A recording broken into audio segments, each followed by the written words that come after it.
Here we go. For the Quakers, it's Cayden Burt.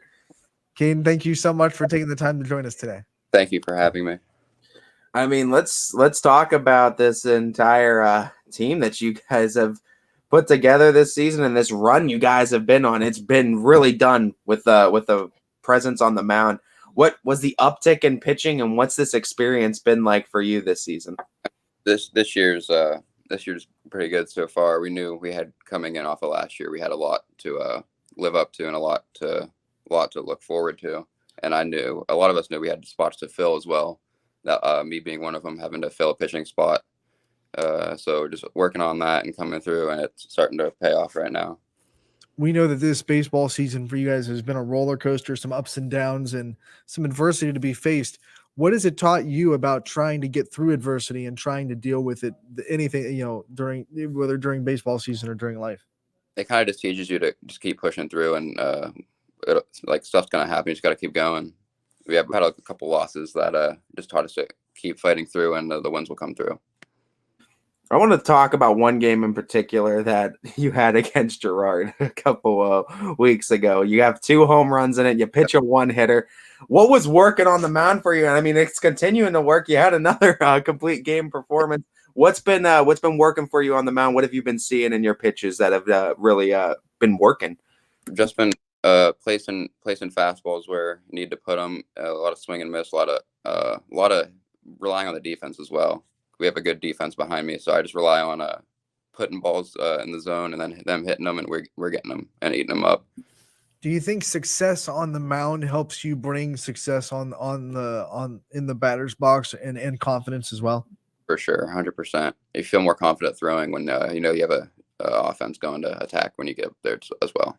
What's it like being able to help out your own cause? After high school, a lot of pitchers in baseball don't get to do that anymore. So what's it like to be able to just go up to the plate and know that what I do here can directly affect how I pitch on the mound? It's pretty sweet. I never really been more of a hitter. I've always not been the greatest at hitting. And I started focusing on that a little bit in the off season, and I guess it's starting to pay off a little bit. When you look at this season and how it started, would you say that you guys had a chip on your shoulder and felt like you needed to start proving some people wrong and their initial thoughts about you?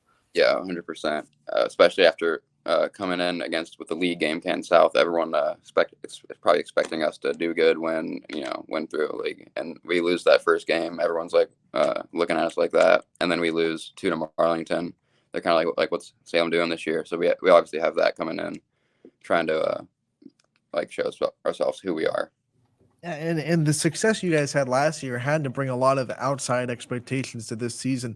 How have you dealt with the pressures that success can bring and not letting the outside expectations hurt what you guys are doing as a team, as in a unit? I think we are kind of just focusing on ourselves and not really listening to anything outside of us, and just staying within and knowing what we have the opportunity to do, and just going out there and playing baseball every day. How influential do you think Coach Debar has been on your athletic career and your baseball career? Pretty influential. He's one of the more fun coaches to be around. He's more chill than some of the other ones, and I think it leads to more of a better environment to be around. It's not it's not really stressful. You're kind of excited to come to baseball and you have fun. What's one thing about Coach Debar that maybe not a lot of people outside the program don't know that you think they should? He's kind of a little bit of a video guy. He's pretty sweet with the camera. He knows how to get those clean cuts and everything. He knows how to get them all worked up. Let's talk about too this team overall, as we know, and Coach Debar has said too, you guys are legendary for giving each other a little bit of jest during practices, and you're legendary for chirping out of the dugouts too. What's some of the funniest things between the teammates that you guys have said to each other, but not obviously safe for work? Let's go safe for work things said between teammates on this team. One of the funniest things this year so far is that picture that someone brought up in the other interviews you had with Debar from Myrtle. That was pretty funny. The picture from where his stomach was out. Right. Three. I know, we know exactly which one. The Quaker hat has become a social media phenomenon, and a lot of you guys have wore it. A lot of you guys have won it.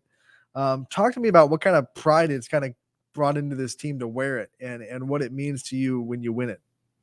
I think it just gives everyone on the team some little something to work for, like during the game, in the game. Try to be like, you compete against the other team, but you're also competing against your teammates to have the best game that game, and it kind of leads to everyone playing their best. Now that tournament is rapidly approaching, we know the seedings of everything. What's the mentality of Cayden Burt going into the tournament? Going in, probably gonna see first postseason start, because I didn't really start any games postseason last year. Just gonna go play. Really, that's what I'm thinking. First postseason starts have to bring up some nerves and some of those stomach butterflies.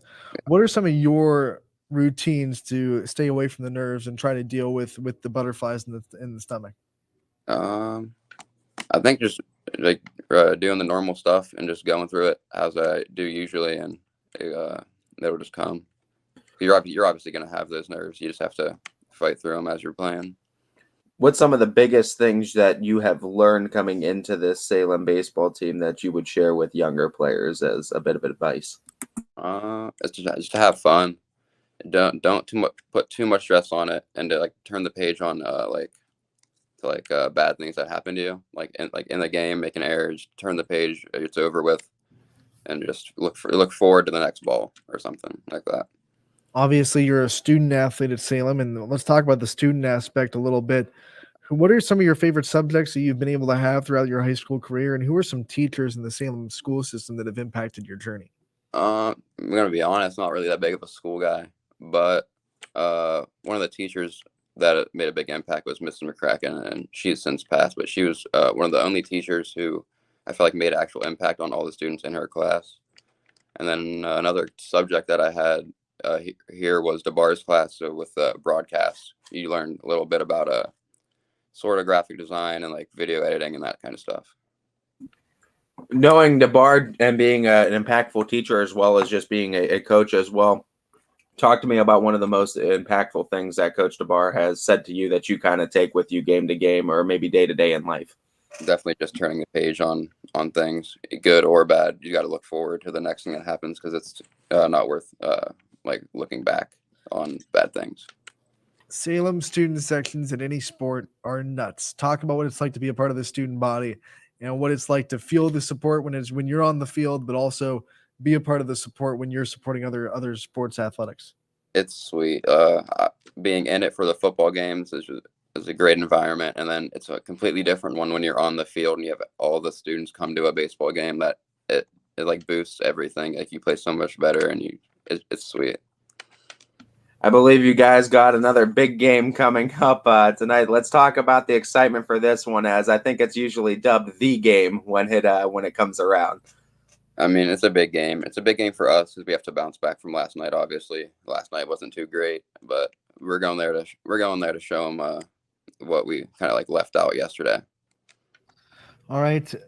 Who are some of the role models that you have in your life that have helped you along the way? Obviously, my parents, always being there for everything sports and everything related to that. And then in baseball, Lane Rhodes, of course. Just his, not even like he's more of like a lead by example guy. Like last year was awesome watching him go through his senior year like that. Looking at this season too, and looking at the tournament that's coming up, and you talked about these starts that you're going to be getting. When you have these starts that are going to be coming up, and you know that you have these first starts coming up, talk to me about like that experience of having this season compared to like the years before when you had the COVID year and all that going before. What kind of adversity you've had to battle through this, and how your outlook on adversity is now. I mean, you go into there just, even if you have like a bad game, you still are going out there and having fun. You're playing a game. Even like the COVID year, like everyone was like kind of sad they couldn't even play. So even going out there to play a game overall in your senior year is something cool, and do that. All right, Cayden, let's do these rapid fire questions. Get to know you a little bit off the field and have some fun before we end this interview. What is your favorite animal? Like if you could have any animal as a pet, what would you have? Lizards are pretty cool. Do you have pets? And if you did, what's the weirdest thing your pet does? We just have cats, and they don't really do anything but lay around, to be honest. Cats are weird. I'm just Yeah. Cats are weird by themselves. When you learn, are you more of a guy that learns by listening, or are you more of a guy that learns by actually being able to do it? I think listening to it first and then doing it over like reassures it for me. What is the best magic trick you've ever seen? Oh, I don't even know. I couldn't tell you the last magic trick I've seen. Oh, not a magic guy. All right. No. What is the last movie that you got to see at the theater? Maybe Fast and Furious last summer. What was the last series that you binge watched on Netflix? I don't even watch anything on Netflix. Oh man, what's your favorite movie? Step Brothers is up there. Talladega Nights is up there. What is one thing that you spend a lot of money on that you probably shouldn't? Shoes. What was your last impulse buy? Probably a pair of shoes. What is your best vacation spot? Myrtle Beach is sweet. I also like Tennessee. That Pigeon Forge area, that's nice. What's the go-to game at family game night? Uno for sure. Who wins at Uno? It's always me. Always you. Yeah. What's the video game? Are you a gamer? And if so, what's the favorite game that you? I'm not really a gamer, but when I do, I'm more of a MLB The Show kind of guy. Who is one teammate that can make you smile no matter what the situation is? Jackson Johnson's a funny guy. So anything he says usually comes out funny, makes everyone laugh. If you could travel back in time, what era would you want to go to? Like 90s, late 90s. If you could have dinner with anyone live or dead, who would you want to have dinner with? Kanye West. If I told you were going to be in a viral video, what do you think the video would be? What do you think would make you viral? Something sports related, baseball related. What's your walk-up song? It is Touch the Sky, Kanye West. What is one song that could get you hyped up no matter what the situation is? Love Sosa by Chief Keef. If we were to ask someone to describe you, what do you think they would use to describe you? Swag. I love it. What is one childhood fear that you had? Heights. What is your pet peeve? So one thing that maybe most people don't think is a big deal, but you think is really irritating. Unorganization. What about the best school lunch? What's the best school lunch that Salem has to offer? I don't even know. I'm a lunch packer. All right. What's your favorite lunch to pack then? Probably just a pizza or PB&J. Nice. Like cold pizza? Yeah. Oh man, that's underrated. I think people sleep on cold pizza. What is your favorite meal after a game? I'm